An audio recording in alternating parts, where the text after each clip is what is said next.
Bonjour à tous et à toutes et bienvenue sur la chaîne YouTube de la boutique en ligne Loupation. On se retrouve aujourd'hui pour réaliser cet ensemble plateau et dessous de tasse. Comme d'habitude, je vous propose des tutoriels faciles et rapides à réaliser.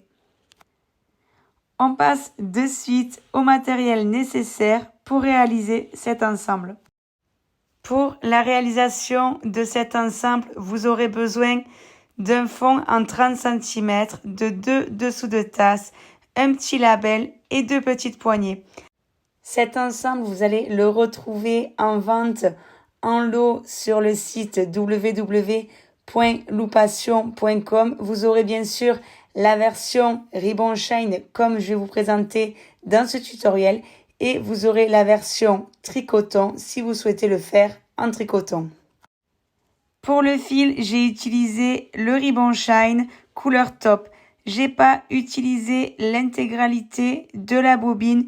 Il vous restera de quoi faire un plateau supplémentaire et 2 dessous de tasse si vous le souhaitez. Un vernis aérosol de la marque Odif. Un crochet 5 et un crochet 8. Des marqueurs de mailles et pour conclure, une paire de ciseaux, une aiguille passellaine, une aiguille et du fil à coudre. On passe de suite à la partie tutoriel. Avant de venir commencer à crocheter le plateau, je vais vous parler d'un tout nouveau produit qu'on a rentré sur le site. Il s'agit d'un vernis marin sous forme d'aérosol de la marque Odif que je vais venir utiliser pour protéger la surface de mon plateau. Alors ce vernis est résistant aux UV, aux intempéries pour une protection intérieure comme extérieure pour tout type de surface. Vraiment, vous allez regarder au dos toutes les surfaces que vous pourrez protéger. Alors ce flacon comporte 250 ml. Vous avez largement assez pour faire de nombreuses surfaces. Vous pourrez le réutiliser pour protéger vos poignées de sac à main en bois. Avant d'utiliser le produit, je vous invite à regarder au dos de la bouteille les précautions d'emploi et les dangers. Pour commencer, je vais protéger la surface de travail et bien agiter mon flacon. Je vais ensuite pulvériser à 40 cm uniformément. Préférez plutôt faire 2 fines couches en croisant les passes plutôt qu'une couche épaisse. Je vais ensuite laisser sécher 12 heures ma première face et je passerai une fois sec à la seconde face que je laisserai sécher aussi 12 heures. C'est le petit inconvénient, il va vous falloir un peu de patience avant de crocheter. Pour débuter ce plateau, je vais venir faire un nœud coulant et je vais me munir du crochet numéro 8.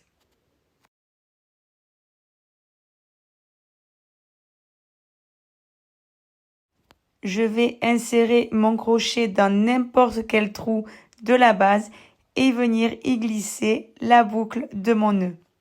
Je vais passer cette boucle vers moi, vers l'intérieur, faire un jeté et passer mon fil dans cette boucle. Avec ma main gauche, je vais venir tenir le fil le plus court contre la base et je vais venir crocheter autour de ce fil pour le camoufler à l'intérieur des mailles. J'insère mon crochet dans le trou suivant, je ramène mon fil, je fais un jeté et je viens passer mon fil autour de ces 2 mailles. Je vais faire exactement pareil pour tous les autres trous de la base. Je vais venir travailler de la maille serrée. J'ai fait exprès de prendre un crochet plus grand pour ce premier tour pour ne pas forcer pour le tour d'après. Grâce au crochet 8, les mailles seront beaucoup plus aérées, il sera beaucoup plus simple avec le crochet 5 de faire le tour suivant. Je continue mes mailles serrées tout le tour de ma base dans chaque trou. On va se retrouver une fois ce tour terminé juste ici. Je viens finir ce rang par une dernière maille serrée dans le trou de départ. Je viendrai clôturer ce rang par une maille coulée dans la première maille du tour.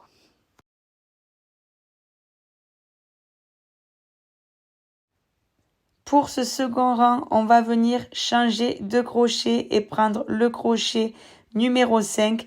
Celui-ci est plus petit, il va nous permettre de faire un contour de plateau bien rigide. On va venir travailler le point jersey dans le V, dans le cœur ici, de chaque maille. Pour débuter, je viens piquer au cœur de la première maille.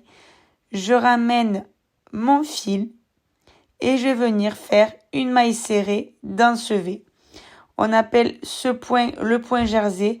C'est l'idéal quand vous faites des panières. C'est ce qui permet à vos panières d'être bien rigides. Donc, je viens faire pareil dans tous les points suivants. Je viens piquer dans le V de chaque maille. Je vais faire ça tout le tour de mon plateau et on se retrouvera comme tout à l'heure au bout du rang ici. Je suis au bout du rang. Comme pour le rang précédent, on va conclure celui-ci par une maille coulée dans la première maille. Avant de passer au rang suivant, on va venir retourner notre fil. Donc, on va venir créer une bordure.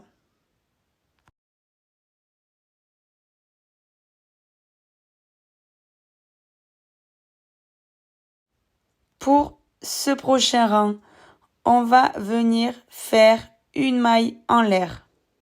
On va faire comme le précédent rang.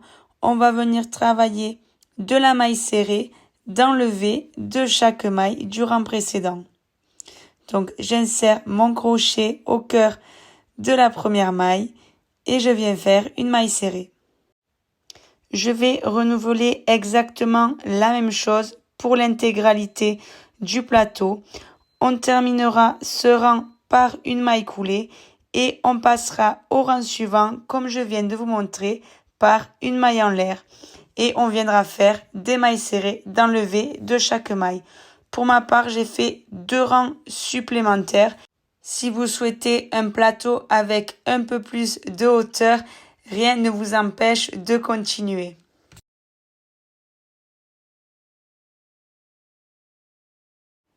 Je viens d'arriver à la hauteur que je souhaite. Je viens faire mes dernières mailles serrées de mon plateau et je vais finir par une maille coulée.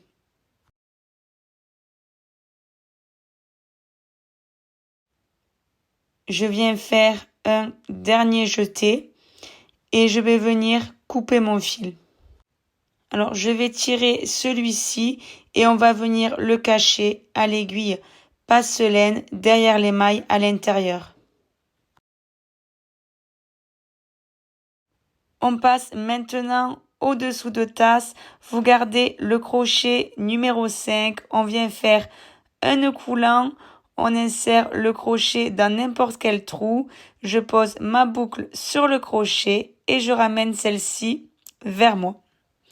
Je vais maintenant travailler dans tous les trous de manière différente que le plateau. Alors, on insère le crochet dans le trou d'après. Je ramène le fil vers moi et je vais passer celui-ci dans la première boucle. Je vais venir faire des mailles coulées. Pareil pour le second trou, je ramène le fil vers moi et je le passe dans la précédente boucle. Et ainsi de suite tout le tour.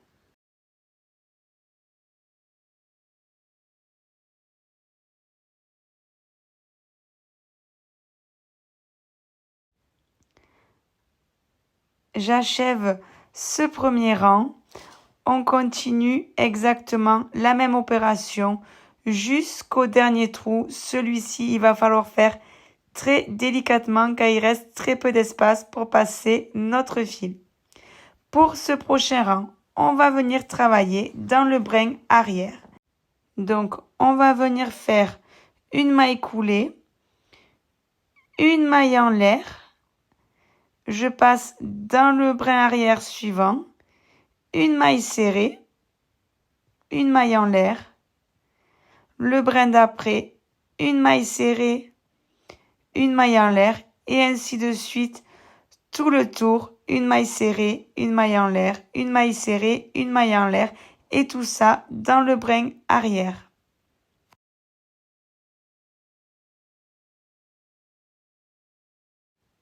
J'arrive au bout du tour, je conclus celui-ci par une maille coulée. Je viens faire une maille en l'air, je tire mon fil et je viens couper celui-ci. Pareil que pour le plateau, on viendra cacher le fil qui reste dans toutes les mailles derrière le dessous de tasse. On va renouveler la même chose pour l'autre dessous de tasse. Nous voici maintenant à l'étape des poignets. Vous allez venir prendre les marqueurs et vous placer des points de repère afin que vos poignets soient placés symétriquement, bien face à face. Pour la petite astuce, j'ai placé une poignée juste à l'endroit où j'ai fini le dernier rang. Comme ça, je pourrai cacher la fin. On voit que c'est un petit peu grossier. Et en cousant du coup avec mon fil ma poignée, je vais pouvoir camoufler tout ça. Du coup, on va faire une couture très simple. Ça va être vraiment une couture droite. Vu que le fil est plat, on va venir coudre côte à côte et cacher le bout de bois. Je vais pas le cacher entièrement. Je vais vraiment faire peut-être 8 à 9 points de couture.